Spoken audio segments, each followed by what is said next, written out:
And welcome to JFP Sports, where fantasy and sports talk lives. Well, folks, we're here back at it again. Week 4 of the NFL season is upon us. But Rick, let's talk a little baseball. We haven't gotten into some baseball. I mean, the hype of football, I could even blame myself. Since football started, the end of training camp, I've been all over football. And baseball, I haven't really gotten into a lot for the last 4 weeks. But let's get into some baseball. We've got the playoffs upon us next Tuesday night. Let's get into some wild card. Let's get into the playoff picture. Yeah, I think the Yankees have pretty much solidified themselves as that first wild card. But I think things would really have to destruct for them to. But you know what? That. I'm a little nervous. I'm watching for the wild card game, or for just to hold on to that spot.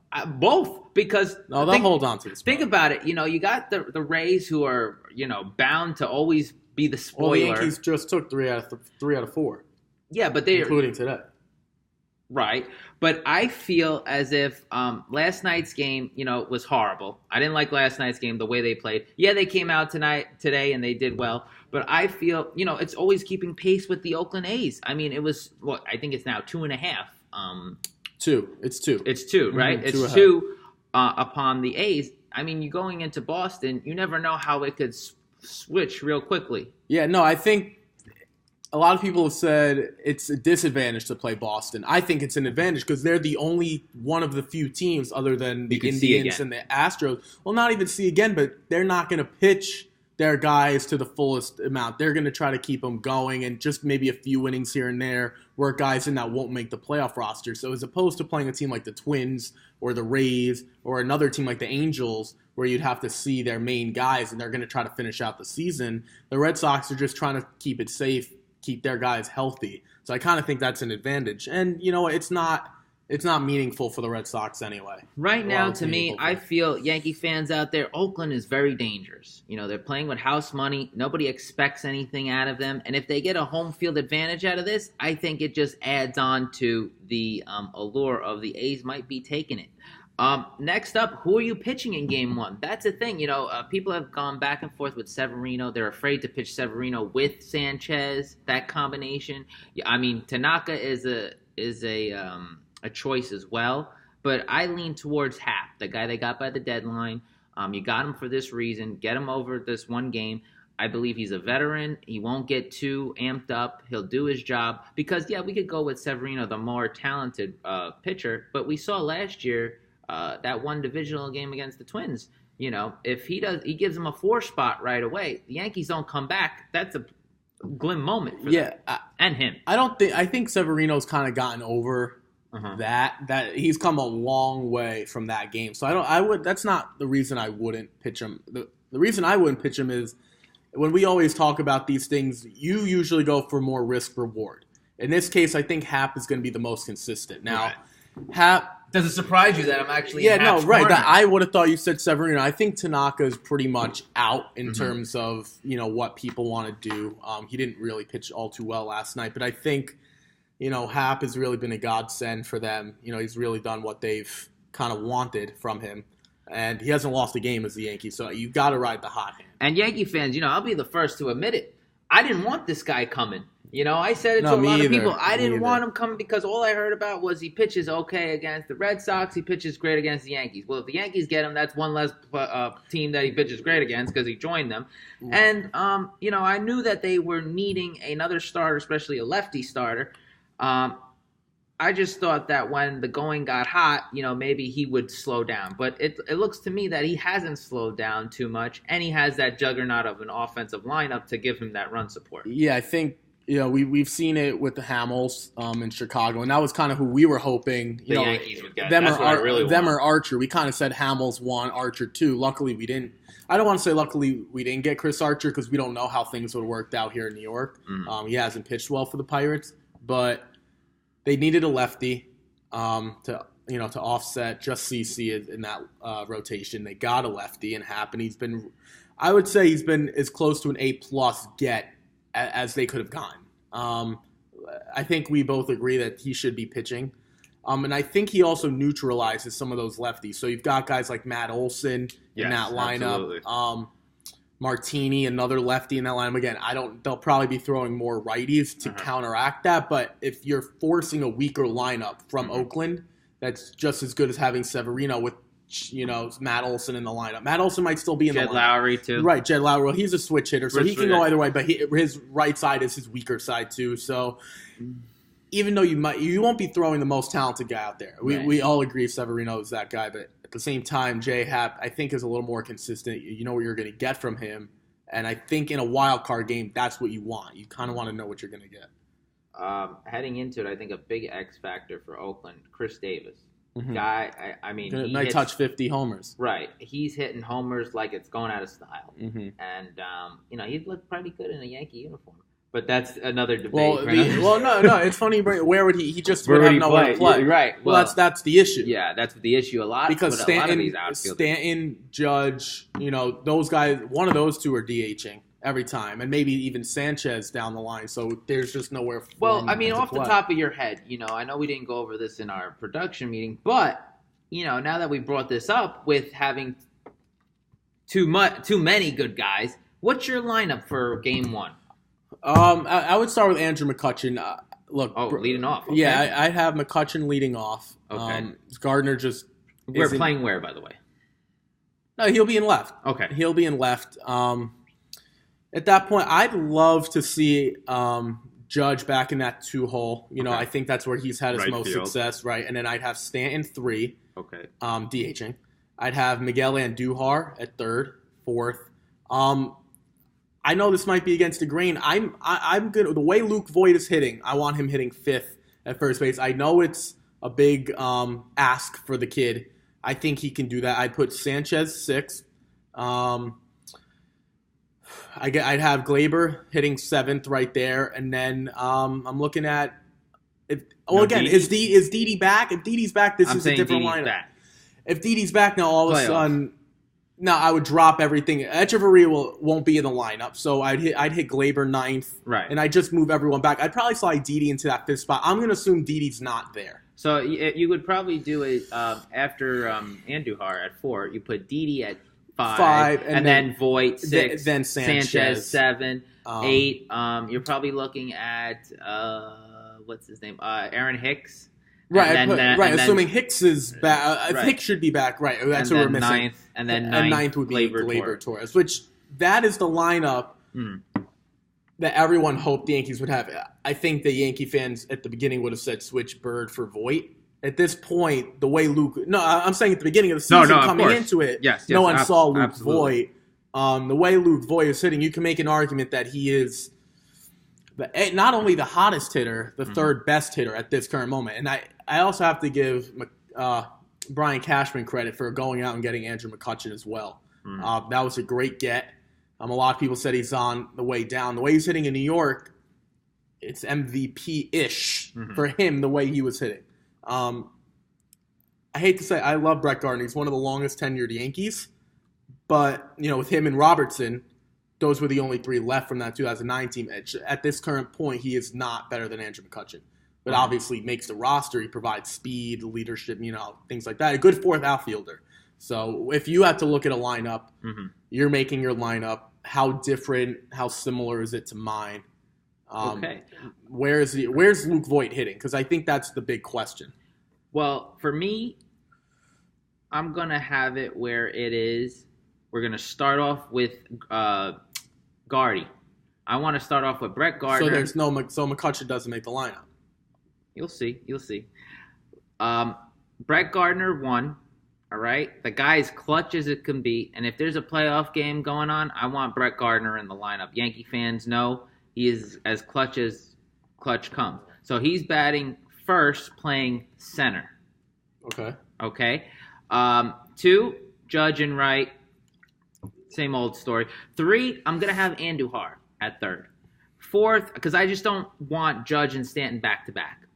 For what reason? No, 2 strikeout-prone guys. I feel like, yes, Andujar could strike out too, but he puts the ball more in play. I'm not worried about I see where you're coming from if they're facing Chris Sale. Mm-hmm. They're not the Oakland Athletics. I don't care who you put out there. Their best pitcher was Sean Manaea by far, Right. and he's obviously not pitching. So I don't really know who they're throwing out there. Right. They might not even know, but I don't think that would be an issue. There's not going to be anyone who's going to blow them away. Well, for me, I just want to optimize the lineup as best as possible. So Judge, so we have Gardner 1 in center, Judge 2 in right, 3 Andujar at third, Stanton DH 4th. Right. 5 for me, I'm assuming Didi's playing. Okay. 5th, that's short. Right, that was my alternate lineup. Right. Assuming Didi's playing, I'm going with Didi not. Right. I don't know what he's going to 6th, look like. I got to go with Sanchez. Hopefully he runs into one at the catcher position. 7, Voit. Obviously, I'm not playing Bird. Voit is the hotter hitter. Yeah, right. 7. Bird, right. And then at 8, I'm going to have, what's his name?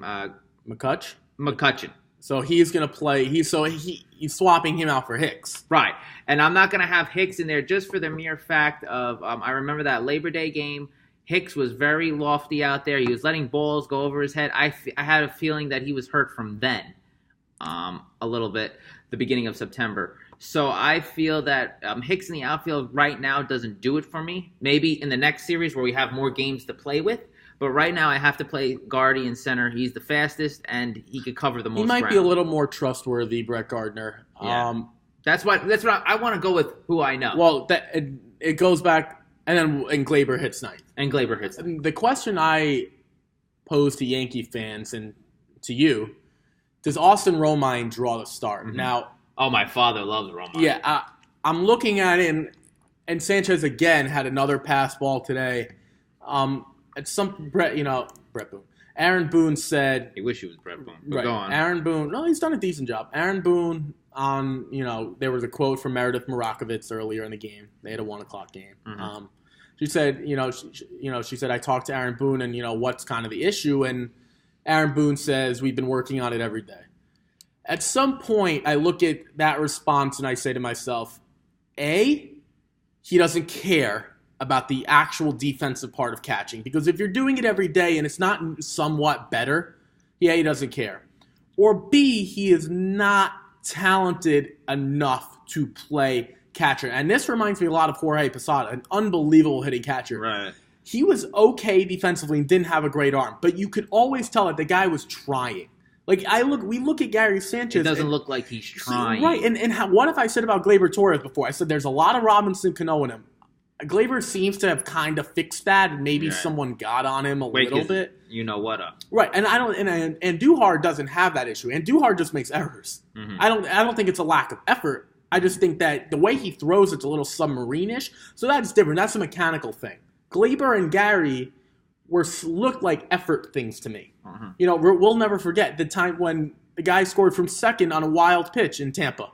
Yes, wild pitch, and he was just sitting there waiting for someone else to get the ball.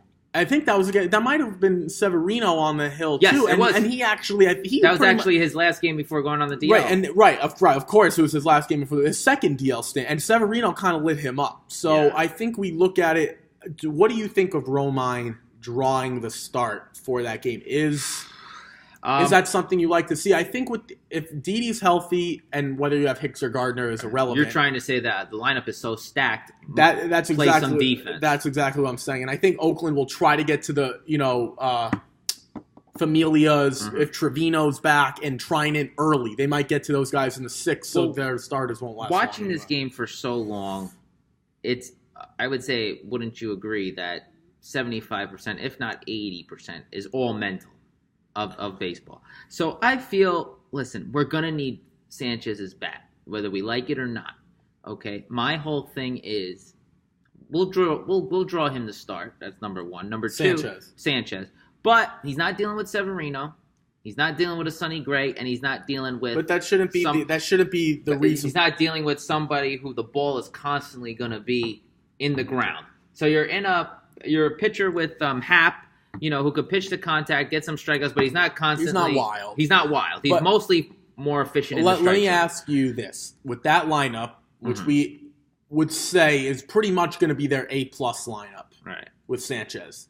With Romine, I don't really see it decreasing all that much. Obviously, you get a major upgrade defensively. That's not even a question.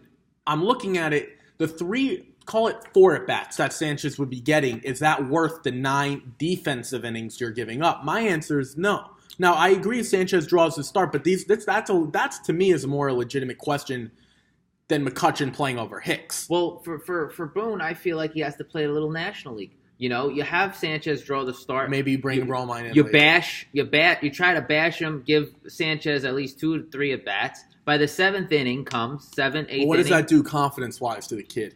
Well, what would it do even worse if Romine was to draw the start? I feel like it'd be worse. No, but I think that might be the other way, like tough love. Like, look, we've given you chances. Look, this is the playoffs, right? You bring up a great like this. conversation. I hate to say it, but Gary, I don't care if your feelings are hurt. Right, you're one or done. Right. No, so what I'm saying, you can't bring in Austin Romine in the 7th inning. The problem is, God forbid, someone gets hurt. Now you're really in a hole. That's why you never see. I'm not talking September games when the rosters greatly expand. Yeah. You can't bring in Austin Romine in the 6th, in the 7th. Yeah. Maybe in the 9th, if it's like you bring in Chapman or something, or Dellin, and they're really wild. You can't risk bringing him in the 6th or 7th. God forbid Romine gets hurt. Now what? You're facing a major quandary there. I totally agree with you. And you know what? Am I swaying you? Am I convincing you to start? No, you're actually convinced. No, you have actually. I'm not even saying you are. So you're starting Romine now? No, I would love to start Romine. I'm just saying this is what he's going to put out there. Oh, so right. Oh, okay. I would love Romine to start. I would literally just swap McCutchen's spot with Sanchez's spot. Say if Sanchez was batting right, 9th. So McCutchen moves up. Right. No, well, I wouldn't even have Romine bat 9th. I would have him bat 8th and then Gleyber. Gleyber to round out the order. Right. I think we like Gleyber hitting. Right. We think we like hitting Gleyber. Yeah. Hey, listen, I don't have a problem with that. I love your combatancy on that. I love that. But I just don't see Boone doing it because he's too much of a player's manager. So, I think we kind of we set up the Yankees. Right. If let's jump to the National League for a minute. Definitely. Also, so you folks out there know the playoff picture for the AL obviously looks the Red Sox in the East, Cleveland in the Central, and the Houston Astros reigning champions. Right, and that's West. Other than the AL wild card, which isn't really all that much drama. It's either at Yankee Stadium or at Oakland. The NL. The NL, you got another thing on your hands. You've got Atlanta.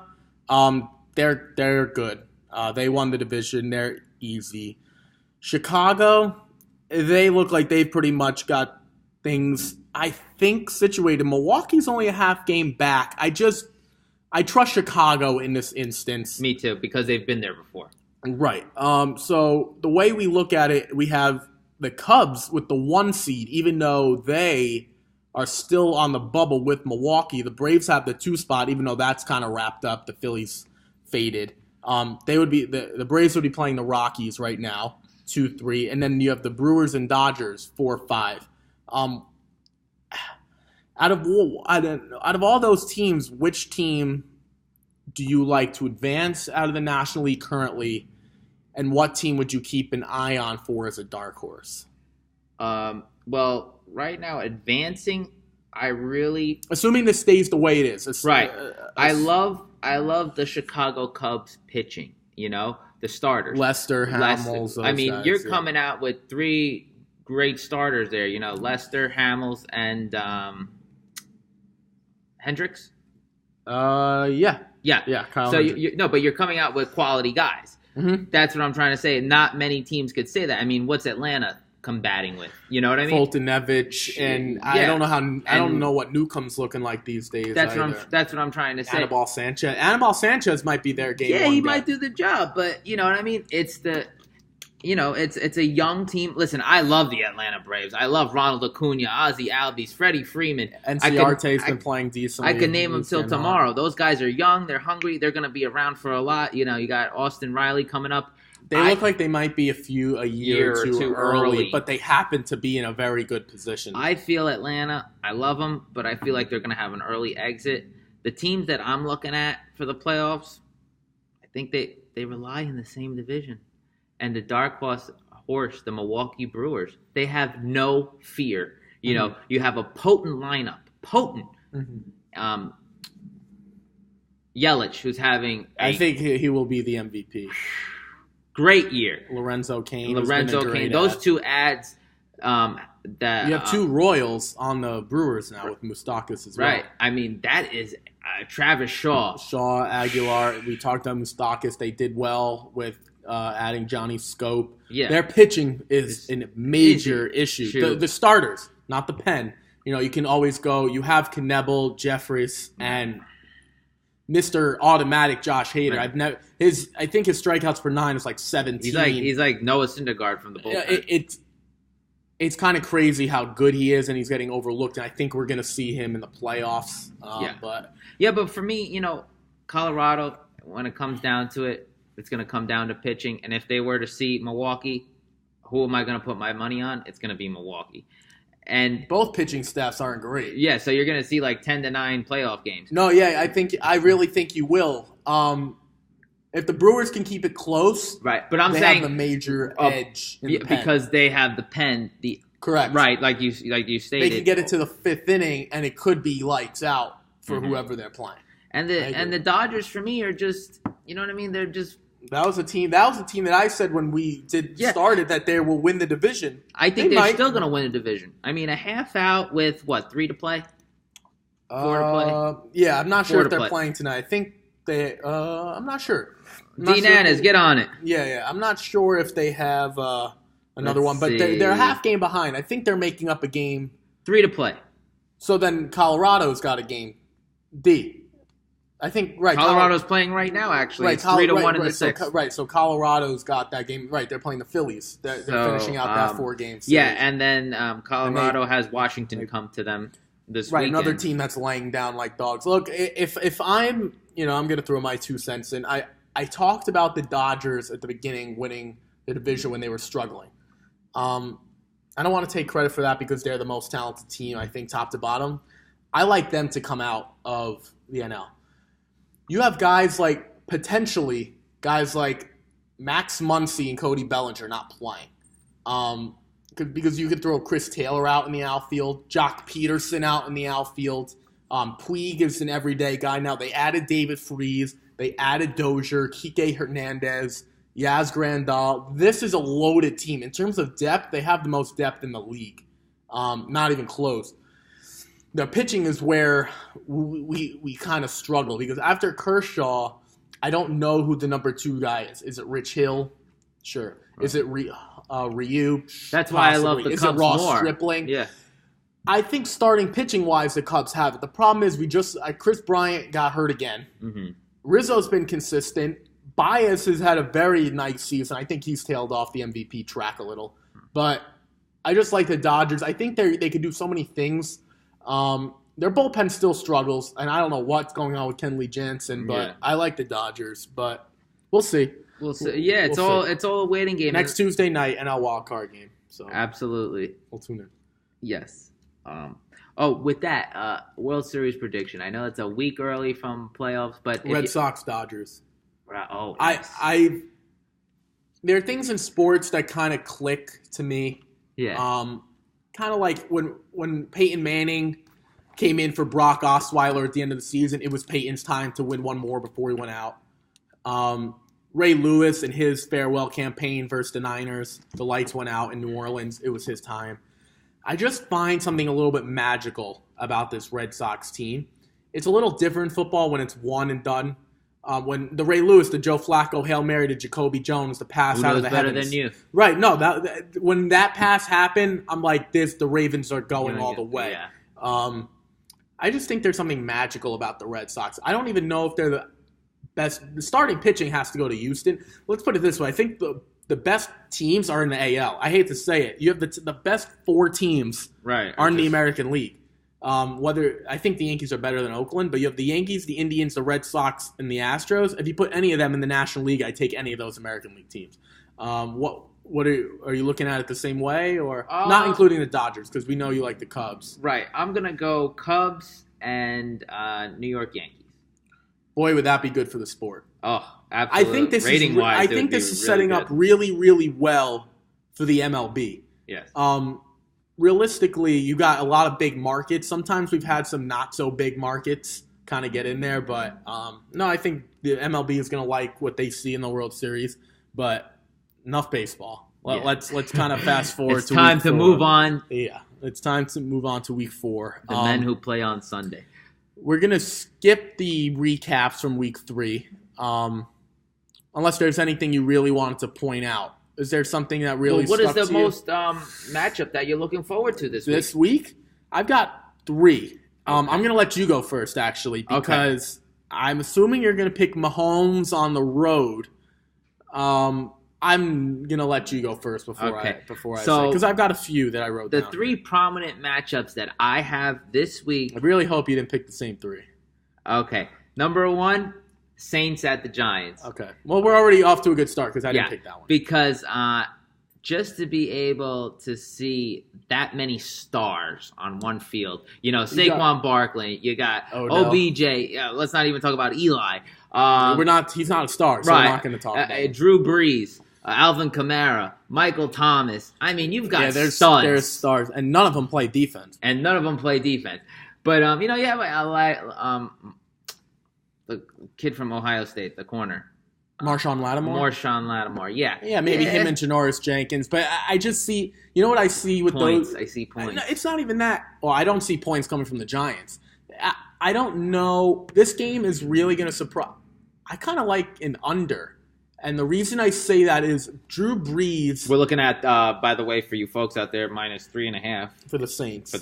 I like the under more than I like that. I don't like the over because the Giants didn't do all that well versus when they were desperate against the Texans. They kind of held on at the moment. That kind of messed me up. I was facing Deshaun Watson and DeAndre Hopkins, and that last drive killed me when they got meaningless points. But Drew Brees on the road, he's played 3 dome games. The first game against Fitzmagic, and the next game against Cleveland, and then Atlanta. So now he's going on the road. I don't know what the weather's looking like here in the Giants. I don't love Eli to begin with. Again, we talked about the Giants in terms of their Ferrari with a terrible engine, or they're the Honda that's like all tinted out and stuff, and they can't seem to get the They can't get the car right. But they've got all these pieces, so all right. Well, they put it together. But for me, I feel like it's going to be points galore. Okay. I mean, I think it's just more of New Orleans blowing them out. Mm-hmm. Now, you want to give me, it's outdoors. Okay, that's fair. We still have to play the same game. And the Giants' defense, they won last week. But they didn't look so good. You got Jenkins getting burned half the time. Yeah. And the other end, Eli Apple's still out. Who's not that good. Right. Anyway, but I'm just saying, Michael Thomas is going to have a field day on them. Yeah, he should. He really should. And I feel like, you got Snacks Harrison. Maybe they'll bottle up the run a little bit. But that's not how they use Kamara anyway. They put him out like a receiver and put him in the slot. No, yeah. I think the Saints team will get much better when Mark Ingram provides more balance. People are sleeping on Mark Ingram. People kind of don't really remember what he provides. This is a really pass-happy Mark Ingram offense. comes after the Giants. Right, so he'll be in the facility Monday morning. Yeah, the Redskin game on Monday. That's their following. Right. No, but I'm saying people kind of like the Saints are struggling. Yeah. Granted, they're putting up points. I know it's a defense, but when you score quick, your defense is out there. There are going to be drives where you don't score touchdowns. Mm-hmm. The other teams are able to take advantage of those. You get Mark Ingram in there, I think some of the receivers and Kamara might tick down a little, but it provides for the Saints, provides balance, and I think that'll help them. Well, a lot of people don't know. The Saints could have started out 0-3. I mean, they could have. You had Atlanta last week, week 3, easily could have beat them. Mm-hmm. Calvin Ridley, your boy, you called it, who went off 3 touchdowns. You had Cleveland, who was shutting them out pretty much the game, and then you had the first game. Who they play? For the Falcons? No, New Orleans. Fitzmagic. Oh, Fitzmagic, yeah. And then you had the Fitzmagic debacle. So, right, and there was points galore in that one, too. Right, so they could have easily be 0-3. But you know what? They're 2-1, and I'm just taking the better team here. I feel they will just ring them up. And you folks out there, I think it's the first time you see Teddy Bridgewater in the game, because that's how I think it's going to be so out of hand. Yeah, so my matchup that I'm most looking forward to, I wrote 3 down. The biggest one I'm looking forward to, as a Raven fan, I want to say Baltimore-Pittsburgh, but I'm not. I'm going to say Kansas City and Denver. This is the first time where I think Patrick Mahomes gets tested as a quarterback. We went back and forth. We both own Mahomes. His first game was against the Chargers. The game was out of reach way before it ever got started. Tyreek Hill took the first possession back for a touchdown. The next possession, Mahomes hits Tyreek Hill for a long touchdown. It was like a 10-yard pass that he kept going. So the game was out of reach. The next game, they're playing the Steelers. They go up 21-0 before Big Ben and the rest of the crew can even blink. Then they play Jimmy Garoppolo. They're up, I think, 35-3 at the break or something like that. And then they stopped trying. They only scored 3 points after that. I think this is the first time where we really see Mahomes. He's been able to sit back and drink a cup of coffee the first 3 games. You're going to put some rush. I'm not Von saying Miller. If you believe in the kid and I think this is the most prolific offense in football. I just want to see how he does against it. I really do, and I think he's going to light them up. They obviously don't have to lead. They got the pass rushers, but look, this Kansas City offensive line really underrated. Really, really underrated. I think there'll be points. I think the Broncos will score, but this is a matchup I want to see, but I think the Chiefs will get the better of them. The second matchup that I am feasting over is actually the one that you brought up, Baltimore and Pittsburgh. I mean, listen, you know this being a Baltimore Ravens fan. Those years with Ray Lewis and Ben Roethlisberger and even Jerome Bettis, the bus, those were hard-fought games. Yeah, I thought somebody was going to come out of that game dead sometime. No, those were games. If you enjoy defensive football, it was 13-10, 10-7, but you know 16-10. I think this is going to be the opposite. No, yeah, I think we're going to score in this game. Well, the Steelers score. The game with Jerome Bettis and Big Ben, those were the Big Ben's younger days. They didn't have AB at the time. So they had the Hines Wards of the world, Antoine Randall, so it was a little different. Yeah. And Flacco, when he first came into the league, he was younger. They didn't really develop offensively. They kind of gave the ball to Ray Rice and things like that. It's going to be different, though. This is the best offense I've ever seen under Joe Flacco. I told you at the beginning of the season. Marty's got him playing. I told you at the beginning of the season. I told everyone this. Not only me, by the way. No, it wasn't just you. I told everyone at the beginning of the season. I said, watch out for Crabtree, Snead, John Brown, and the tight ends, Mark Andrews. Smokey. Smokey John Brown. You're going to see Mark Andrews back. No, not back. Excuse me, Hayden Hurst will be back. He hasn't played. Just got to practice this week. I said this will be the best offense, and everyone said, no, they have Alex Collins, Buck Allen. Folks, I'm telling you, they gave Joe Flacco the reins. And if this was the Joe Flacco, I want to add this real quick. If this was the Joe Flacco that they paid the money right after the Super Bowl, if he played like this his entire career, no one would be saying a word. Wouldn't you say this kind of smells like last year's Alex Smith when the Chiefs drafted Patrick Mahomes and now the Ravens just drafted Lamar Jackson? Don't you think some invigorating way that motivation is a big factor? That was the main thing. I think it was a combination of this is Flacco's last year, and they called Lamar Jackson the dynasty, the legendary pick, whatever they wanted to call it with Newsome. It was his last pick as the GM. Joe Flacco has never looked this good. This reminds me of when he took them on the Super Bowl run. They had 12 touchdowns, no interceptions. I think the game's in Pittsburgh. I like Baltimore. I like Baltimore too, bro. Look, they don't have to deal with Lev Bell. Now, I know James Conner's still very dynamic. People are kind of still sleeping on the kid. If you're sleeping on him, wake up because he's good. You slept on him? Yeah. No, I was just raising my hand to him. I know Ricky was very excited, but you know what the X factor in this game is? Baltimore actually has a defense. Right. Well, that's the thing. It hasn't been all that great. It has to give somewhere. Right, Andy Dalton did well, but I hate to say it, but they kind of crushed the Bills, and the Bills looked good last week. And then Andy Dalton got to him in the first half, but they didn't really give up much in the second half. I know the game might have been a little out of reach. And Case Keenum, not much. Not really much. They only held him to 17 points. And the first drive, I think they turned it over. So Denver scored right away. So yeah, for right now, you're looking at in that game, you're looking at just -3.5 in Heinz Field. No, that's really saying it's a pick'em game on a neutral field. Baltimore is a more talented team, offense, defense, special teams. But what's your second game, my friend? My second game, I had 3, and that was my second. So I'll give you my third. I'll give you my third now because I don't want to repeat. I like Cincinnati and Atlanta. This is interesting to me because Atlanta sits there at 1-2. If you're 1-3, it's not looking good. Mm-hmm. The way Saints get Mark Ingram back, Cam Newton's not going anywhere, and the Bucs, I don't really know what to make of them right now. But all I know is you still got to play them tough. Cincinnati, on the other hand, they snuck by the Colts week 1, destroyed the Ravens the next week, and I forgot who then they took their first loss this week. Carolina. Right, in Carolina, right, at Cam World. I don't know if they're pretenders or believers, so I think this is pretty much you lose and you're done type of game, because I think the Steelers are going to get their act together. Baltimore, win or lose, is still going to be there. And the Browns are no joke right now. We said take the over on the Browns early. I was actually thinking about picking Cleveland and Oakland as another matchup, but it's just 1-1 game against an 0-3. I don't want to give John Gruden any love, so I hate to do it to the Browns, but the Raiders are just so despicable that I didn't want to give them any love. So you gave it to Atlanta and Cincinnati.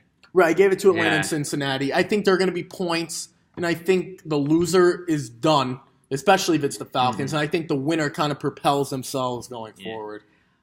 Folks, when you work with somebody for so long, you start to think alike.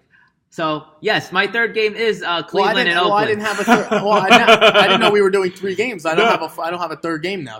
I'll find a third game if you want. Well, my third, I love Oakland and Cleveland, and here's why. Being a Jet fan, watching that debacle last Thursday with Baker, the touchdown maker, coming in, who didn't throw a touchdown, but I believe they'll be calling him that soon, was despicable. Okay. But number 2 is I feel that Baker has – listen, I haven't been a total hype yay fan on him. But Baker? But he's bringing excitement to the city, which I love. And I want to see the Browns actually do well, just not against the Jets, but naturally they did. So I feel like they could go into the black hole of Oakland and actually get a win. And you know what? Oakland can't play defense. They traded away their best player because they can't get along with the coach. Gruden – I love Gruden, but it's not 2002, okay? So I just, like I said in the beginning of the year too, and I picked them for the under of 6.5, I believe it was. Yeah, I think that's the smartest move out there. Yeah, I don't even see them getting 6 wins because I just believe their offense and their defense can't adapt with the times. I mean, I believe Greg Williams on defense, you have those monsters. Let me reiterate, monsters, Agba, that we talk about all the time. Miles Garrett. Denzel Ward's been playing. Didn't I call that last week? X Factor. Well, Denzel Ward. You said pick. He got a fumble. Well, it's a turnover. No. I'm just saying. It was such an easy call versus the Jets. So we'll get into the Jets a little bit more. But I definitely see. I like Oakland.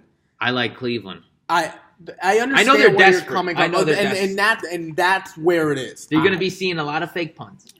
I think this is one of those gimmicky games where you see a lot of weird things. You're going to see a lot of weird things, Carr going deep. But you know what? At the end of the day, I go with the numbers, and I go with... I think Cleveland is a better team, though. I agree with you. Even though I think Baker gives them the excitement, Cleveland wins this game on defense. Denzel Ward, 2 picks. I'm not saying no pick 6, but 2 picks. And I think they actually give him 1 touchdown, Marshawn Lynch, 31-16. So... Cleveland. Right. I'll pick my third game, and this is another interesting one. The Miami Dolphins at New England. We did our picks last week. You weren't. I'm going to say this now. You weren't even close. Mine cashed like a hummingbird, waking up at 5 a.m, waking up the rest of the farm animals. You took the Patriots at the Lions, with going against the Patricias. Well, thank God you didn't put your house on it. And I took the Seahawks, eliminating the Cowboys from anything relevant. Yeah. So I like this is where I actually think we find something out about the Patriots. I think they are going to steamroll The Dolphins. I think the Dolphins are not that great at 3-0. Well, look who they played coming out of the gate. They played Tennessee, Oakland, and the Jets. Right, and that's what I'm saying. If New England, they're 1-2, but to go to a desperate Detroit team, and I mean desperate, and who knows the Patriots better than Patricia? I think we kind of overlooked that a little bit. Like, he knows what they're going to do. Mm-hmm. Like, if he doesn't know, who's going to know? Right. So, I think I want to see New England. I want to see the way they react. But yeah, I think Tannehill's improving. I kind of like some of those weapons. I kind of like the Albert Wilsons of the world, the Kenyon Drakes, Kenny Stills. Frank Gore still seems to get 5 yards of carry. I don't know how. I don't know if he is telling the refs beforehand that he needs to get 5. He gets it. He gets 4 or 5 every carry. He did it when I was at the Jet game, and he did it again last week. We talked about the Giants. We always do our Jets-Giants. We talked about the Giants, so we need to get into that. Do you want me to go first on the Jets-Jags preview, or do you want to go first? Because I've got some choice. Yeah, I will go first. I think it's better for you. Let me say this straight up. All right, let me say this straight up. All right, I don't want to hear that you weren't ready for Baker Mayfield coming in, bro. Are you kidding me? All right, and I'm not even talking to Jamal Adams because you know what? I like. He's the only guy who can play. You know what? He's the only guy that can play. You know what? He's the only one that's honest. Because most guys that are not honest won't say that, and they will, round about you. But this kid is so honest. You know what? He was saying what I was thinking. They weren't ready for Baker Mayfield. They were all over Tyrod Taylor, and they had the history with Tyrod Taylor because he's been in their division for years. They weren't ready. They weren't ready for Baker, the touchdown maker. That's number one. Number two. All right, can we call some non-unconventional plays? Holy moly, there's no creativity, all right? Jeremy Bates looks like Paul Hackett again, all right?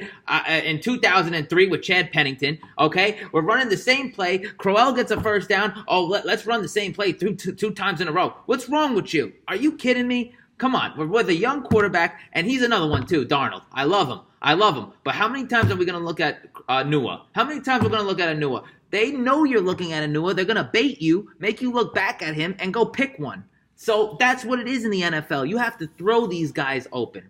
All right? That's what I'm going to open with. But the third thing I'm going to say is this game is winnable. I know it's in Jacksonville. I know Ricky's dying to get on me right now. I know he's seething right now. But here's why. Okay? We're going into Duval. Yeah, I know. That's what the brothers say down there. But listen, we're going into Duval, all right? Look who just beat Jacksonville. Yeah, they beat the Patriots, but they just got beaten by Tennessee. Tennessee is not really, 85 Bears either. So I believe we play a little defense, keep the game close. You know who's the important guy in this game? You're going to laugh at me. Jason Myers, the kicker. You know why? Because if he makes all his kicks, you keep the game close. Fournette is probably not playing. If he does, okay, fine. But you have Bortles, who's a turnover prone, and I believe we could get those turnovers. Darren Lee, show up to the game, all right? You showed up 2 weeks ago. Can we come back to earth? We're still living off a Monday night from 3 weeks ago. Can we come back to earth, please, all right? We are the New York Jets. Let's play Jets football. Keep it close to the vest. Get some timely field goals. And you know what? Maybe Powell breaks one. Okay, I don't see Crowell doing much in this game because of Calais Campbell and those guys on the up front. They're going to clog the holes, believe it. But like I was saying to a lot of the Jets fans, get Powell on a linebacker. I believe Bilal Powell could take any linebacker in the NFL. Get that man in open space, get him the ball, and you know what? Good things are going to happen. Good things are going to happen. You were at that Miami game. You saw that. You get him on a linebacker safety, Powell is taking it to the house. I guarantee you. Now, Ricky, you could go. I know he's going to get all over me right now. And I say Jets win, all right? Jets win 2017. Take it to the bank. You done? I'm done. Got it out. What did I say about Sam Darnold at the beginning of the season? Okay, he's a rookie quarterback. No, that's not what I asked you. I asked, what did I say about Sam Darnold at the beginning of the season? I probably don't remember, so you're going to tell me anyway. I said he turns the ball over a lot. Oh, yeah. Okay, I knew that going in. He's a little bit of a gunslinger. Okay, that's good. Well, unless you forgot, maybe you didn't watch the first 3 games. He's got 5 picks. If you average that out, I'm not going to do that to the kid. I will do it. He's about 26 and a half interceptions on pace for this season. Not very good. Okay, that's point one. Point two, you just glossed over Leonard Fournette like he's some bum on the street.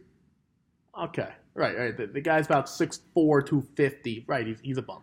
Okay. I didn't say he was a bum. I just believe he's very injury prone. I wrote this down. And he hasn't showed up to a game yet. I wrote down what you said. I wrote down what you said. If Leonard Fournette is there, yeah, okay. That's what you said. Because when he's there, it's like he's not there, it doesn't matter. Right. Well, he's not any better than total junk TJ Yeldon. Right, I could understand why. The Bama Bruiser. Right. The only running back to come out of Alabama and provide nothing. Okay, fine.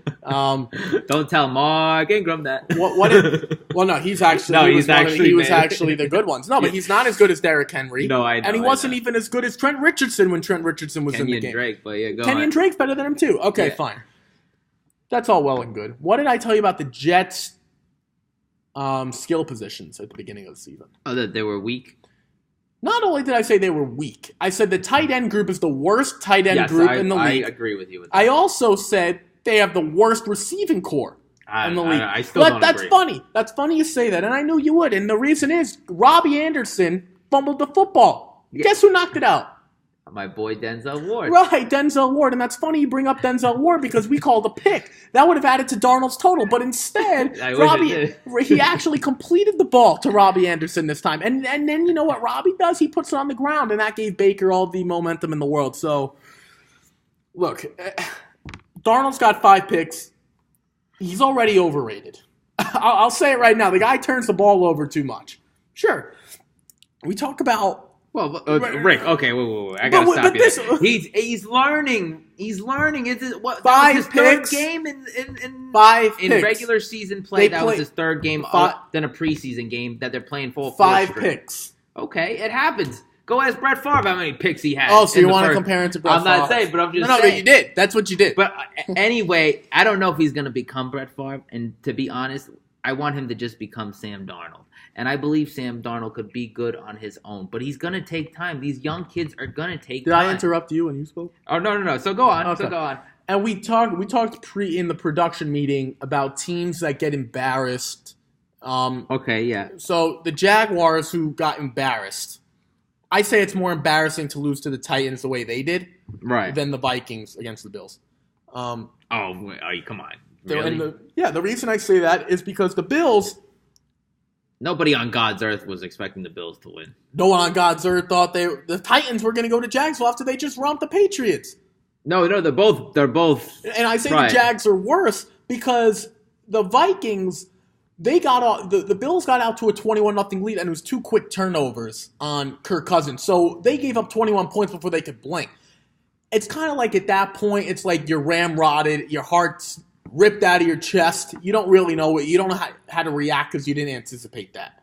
The Jacksonville Jaguars had multiple opportunities to play against a banged-up Marcus Mariota. Really? Now we talk about the Titans. Rashard Matthews leaves the team. He just left the team. Yeah, really? Okay. Right, so they lost to a dysfunctional Tennessee Titan team. So I think the Jags have all the reason in the world to destroy the Jets. We talk about bad receiving cores, D.D. Westbrook, Keelan Cole.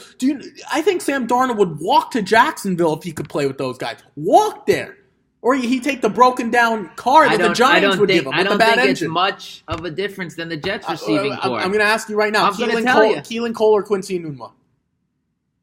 Okay, thank you. Wait a second. There's no wait a second. You answer the question. Right now, I'd probably take Keelan Cole. But I'm talking about overhaul. Oh, the Jets have...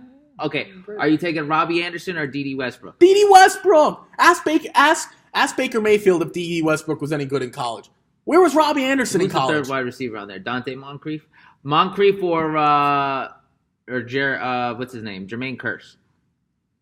Dante Moncrief. Ask Andrew Luck. Buddy, see. Well, now he was with Andrew Luck. No, buddy. but they brought Bortles is better than Sam Darnold this instant. Yes, he is. No. Right? I agree with you. I agree with you. Yes. Okay. At That's all I'm very saying. second of the day of and September they're playing 27th, Sunday. Yes, they're playing Sunday. He's better than Darnold right And do we have to compare the defenses? Really? No, I know. How did the Jets score 20? Explain to me how the Jets scored 20 when the Patriots scored 20 and got blown out. Explain that to me. Oh, because I believe that the Jacksonville offense isn't going to... How did they score 20 on Jacksonville? You said 2017 Jets. Right. Explain to me how they scored 2 touchdowns. I'd love to hear this. These are my 2 touchdowns. Oh, what? A punt return? I was going to say it. Andre Roberts. Andre Roberts. No, kickoff return. Oh, okay. Right, okay. And then we've got a nice little Bilal Powell. Okay. Pass over the middle, and he takes it to the house. That's 2. Right. And then we got the 2 field goals. Right. The way Jacksonville... Player of the game's Jason Myers. The Jacksonville scoring will be a pick 6. Okay. And then, no, actually, you know what? Well, they're guaranteed at least 2 picks. Oh, I'll bet my life on that. No, right I now. say 3 picks. Oh, no, I'm saying at 3 least picks, 2. 3 picks and 1 touchdown, but we win. I'd give up all my shoes and all my clothes. I'd walk out on the streets with no clothes on if he doesn't have 2 picks. Wait, Jalen Ramsey and Boye? Yeah. Oh, forget about it. Ramsey's taking one to the house. And then I see a late TJ Yeldon touchdown. So you're saying the Jaguars' offense scores 10 points. That's what you're saying. Because if they scored 17 and one's a pick 6, you're saying they're capable of 10 points. Okay, well, you must have seen something different from the Jet defense than I have.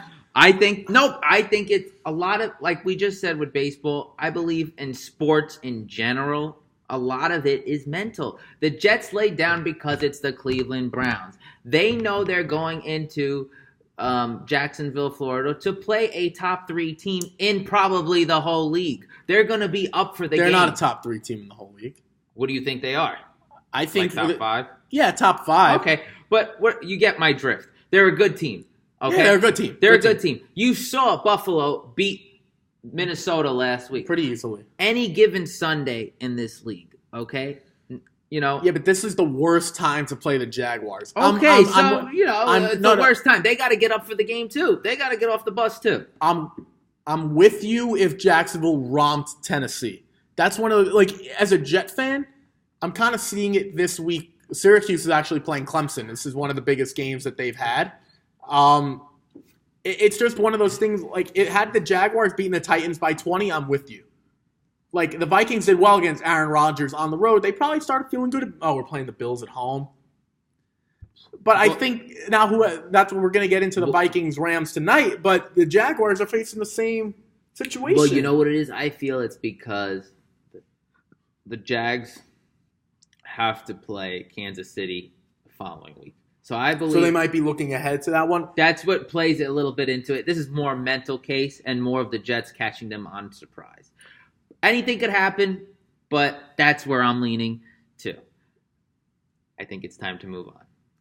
Rick, my question to you, my friend, week 4. If you had $100, who are you betting on? Simple as that. I'm going to take the LA Rams. Wow. We're talking about tonight's game. Yeah. The LA Rams are the best team. They have the best roster, top to bottom. I hate to say it, but even without, Talib's out. Mm-hmm. And it's looking pretty strong that Peters is going to be out as well. Mm-hmm. You have the best 2 defensive tackles in the game on the same team. Doesn't bode well for Dalvin Cook owners or Latavius Murray owners. Look, Kirk Cousins has had to do a lot of things by himself in Washington. Didn't really prove that he could do it. He's got more weapons here. I think they'll put up points, but if I list you the unbelievable talent on the LA Rams offensively, it's kind of sickening. Jared Goff, Todd Gurley, Tyler Higbee, Brandon Cooks, Robert Woods, Cooper Kupp, and the backup running back Malcolm Brown. I just named you 7 weapons. There's no offense in football that has 7 weapons, all which are good. I might be able to give you 7 guys, and they're not all great, but this Vikings team just got ramrodded last week, and I don't think the recipe is going to play an LA Rams team, which I hate to say it, but this Rams team, if they are healthy, I think they might go undefeated. Okay. I'm going to go the opposite So that's direction. mine, and that I'll take them to -7, by the way. Okay. I'm going to go +7 with the Minnesota Vikings. And the injuries play a part in it for me. You know, I think Marcus Peters is actually banged up. Talib is out for the year. Yes, you mentioned that great run defense, but also, too, you know, they have been giving up rushing yards. They gave up a bunch to Melvin Gordon this past week. Also to Minnesota's defense, I think, is just better than the Rams' defense. How could you possibly say that? I mean, listen, after this past week, they looked atrocious. I mean, they lost to the Bills. But I believe it goes with the same Jet mentality, too. The Rams are probably the best team in the league. I see them going in there and maybe winning, if not keeping it close, where +7 is not that bad. You know, Kirk Cousins, I know, is a turnover-prone machine. But, hey, if you get Dalvin Cook going, you get Adam Thielen, I got a feeling, over the middle. I believe Adam Thielen has a great game tonight. You know, he's going to line up on Sam Shields. I could see him taking 2 back. So that's my pick. I'm going the +7, and I love getting those 7 points. You know, if the Rams do win, you know, I see them winning like 24-20, something like that. So you don't know if they're going to win outright, but you like this +7. Right. As a betting wise, I do like the Minnesota, but I like the wager more so. I just don't see how Viking, maybe they cover. I just don't see how they go in there and win. I honestly don't see it. There's not one scenario to me how, you know, where that happens. Well, Thursday night games are usually the home team has the edge because they're home and it's a short week. And especially that Minnesota had to go. The Eagles won Thursday, week 1. Week 2, I can't remember who it was off the top of my head. We'll have D look it up. And then last week was the Jets. So the week 2 game was the Bengals home against the Ravens. So the home teams are 3-0. 3-0. And they've all covered. Yeah, which means they're due to have a road team win. Right. If you want to look at it that way, or you could just say I'll continue to play the numbers. They're 3-0 against the spread. Right. But it's got to give some way. You're right. Okay. Exactly. I got a little game for you, Rick. Okay, it's called Marry, Friend, or Chill. Oh, I think you guys knew this game in high school. It was more like marry, bleep, you know what. Right. Well, I'm mad D-Nan. This is a surprise because D-Nan is okay. You know, I didn't hear about this in the production. We're going to name 3 fantasy choices for Ricky, and he's going to tell us who he would marry, which would mean keep long-term in fantasy. Who would he friend? So he has for now. Maybe he'll cut later, but he's just going to friend them. And chill is just going to be either release or just relegate to the bench. Maybe trade. Or definitely trade. I don't want him on the roster. Right, he wants no part. Yeah. So let's see if I could test his brain here. Rick, Marvin Jones, Corey Davis, Quincy Enunwa. Who are we marrying? Who are we friending? And who are we chilling on? And just remember, Rashard Matthews has just been released by the Tennessee Titans. So as much as I know he's not a really great Corey Davis guy, the volume is going to be there. So it's Marvin Jones, Corey Davis, Quincy Enunwa. Who you got? Who you friending, who you chilling, and who you marrying? I'm going to friend Quincy Enunwa. Okay. As much as I bash on Sam Darnold, he's clearly the most talented pass catcher. Just any Martian from outer space can watch a quarter of Jets football and understand that.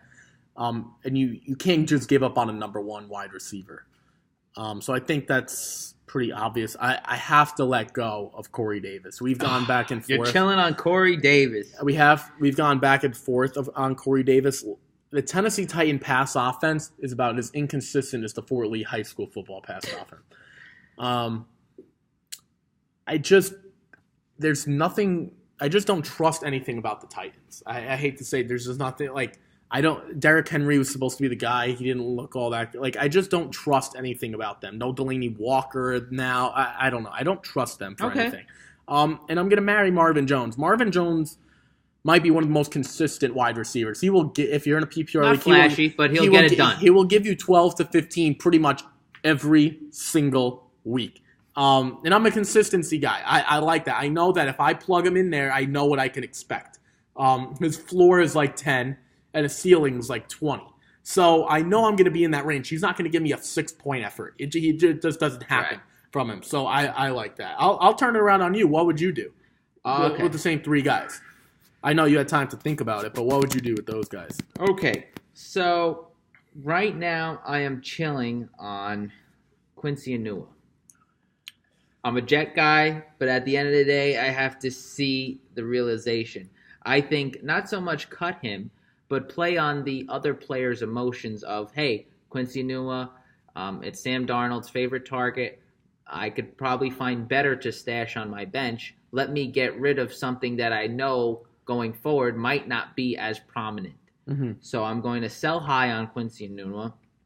I'm going to marry Marvin Jones like you did. I believe consistency does matter in this sport and in fantasy.